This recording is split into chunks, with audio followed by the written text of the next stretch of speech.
नमस्कार। अच्छा, जब हम विज्ञान शब्द सुनते हैं तो दिमाग में क्या आता है? शायद फैक्ट्स, फॉर्मूले, है ना?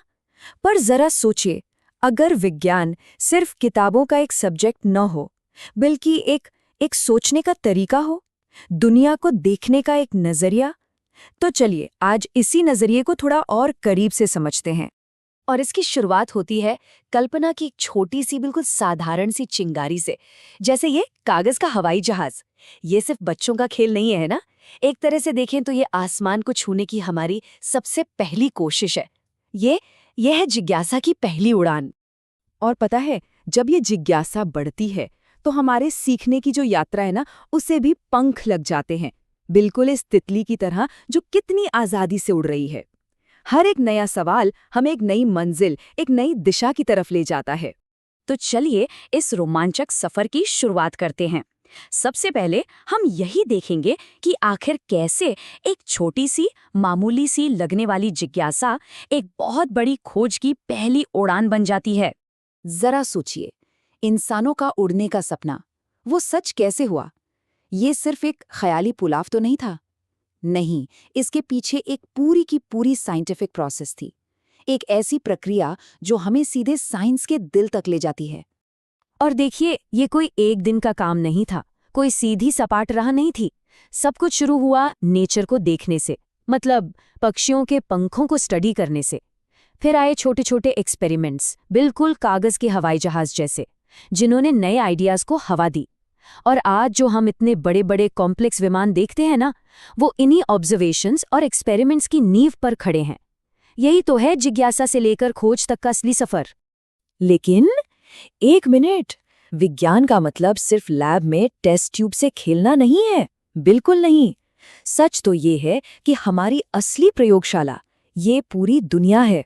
और यही बात सबसे जरूरी है समझने वाली। विज्ञान सिर्फ पढ़ने की चीज नहीं, ये तो करने की चीज है।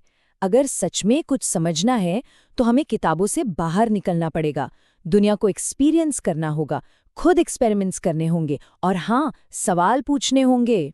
एक छोटा सा उदाहरण लेते हैं। मान लीजिए स्कूल यूनिफॉर्म पर हल्दी का दाग लग गया। अब ये क्या है? क्या ये सिर्फ एक रोज की छोटी मोटी परेशानी है जिसे हम बस नजरअंदाज कर देते हैं? या फिर क्या इसके पीछे कोई साइंटिफिक राज छिपा है? या ये सवाल कि भाई कुछ फल खट्टे क्यों होते हैं?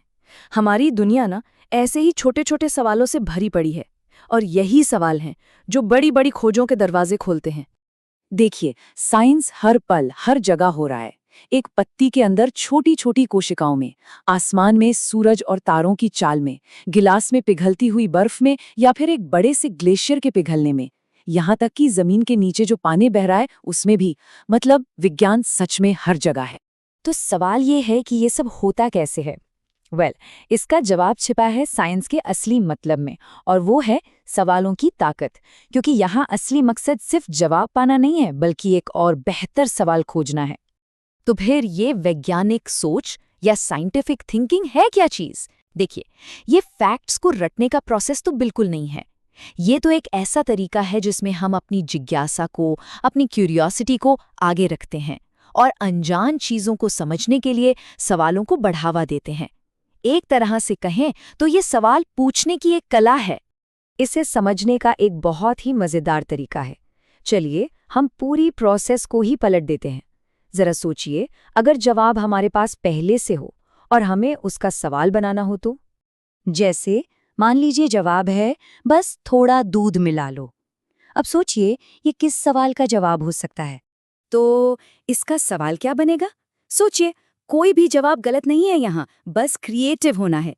हो सकता है सवाल हो, अरे चाय तो बहुत कड़वी बन गई, अब क्या करें? या शायद ये पेंट कितना गाढ़ा है, इसे थोड़ा पतला कैसे करें? या फिर उफ, ये सूप तो बहुत ही तीखा हो गया। देखिए कितनी सारी संभावनाएं हैं, अनंत। तो बात का सार ये है कि जो महान वैज्ञानिक होते हैं ना, वो सिर्फ जवाब नहीं देते, वो कमाल के सवाल पूछते हैं। ऐसे सवाल जो बहुत गहरे हों, क्रिएटिव हों, और यही चीज उन्हें महान बनाती है। तो अब जब हम ये सब समझ गए हैं, तो करना क्या है? इसे अपनी जिंदगी में लाना है। एक खोजकर्ता, एक एक्सप्लोरर बनना है, क्योंकि ये सफर हर किसी का अपना है। और इसे अपनी रोज की जिंदगी में कैसे लाएं? बहुत आसान है। बस 3 सिंपल स्टेप्स हैं। स्टेप 1, दुनिया को एक नई नज़र से देखिए, बिल्कुल एक बच्चे की तरह। स्टेप 2, जो कुछ भी दिखे उसके बारे में एक मज़ेदार सवाल पूछिए, चाहे वो कितना भी छोटा क्यों न लगे। और स्टेप 3, उस सवाल का जवाब ढूंढने के लिए छोटे-मोटे प्रयोग यानी एक्सपेरिमेंट्स करिए। और आखिर में बस एक बात याद रखिए, जब भी जिंदगी का कोई नया पन्ना पलटे तो अपनी कल्पना को उड़ान भरने दीजिए, नई नई खोजें करिए और अपने ज्ञान के पंखों से आसमान को छू लीजिए। तो हमारी ये बातचीत तो यहाँ खत्म होती है, पर असली सफर तो अब शुरू हो रहा है। देखिए, विज्ञान के जवाब तो हमारे चारों तरफ बिखरे पड़े हैं। असली सवाल तो ये है कि हमारा अगला सवाल क्या है।